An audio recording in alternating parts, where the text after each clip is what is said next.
Indira Gandhi emergency తర్వాత 1975లో ప్రభుత్వంలోకి వచ్చిన జనతా పార్టీ ఆమె మీద కమిషన్ వేసింది. ఇందిరమ్మ మీద అప్పటి సుప్రీంకోర్టు ప్రధాన న్యాయమూర్తి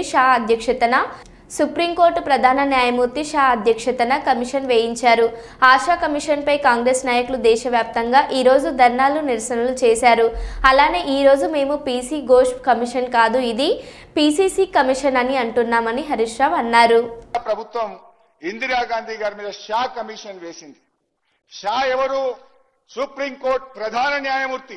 మా ఉత్తమ్ గారు అంటున్నారు, అరే సుప్రీంకోర్టు న్యాయమూర్తి తీర్పునే తప్పుపట్టరా, సుప్రీంకోర్టు న్యాయమూర్తిని మీరు పీసీసీ రిపోర్ట్ అంటారా అన్నారు.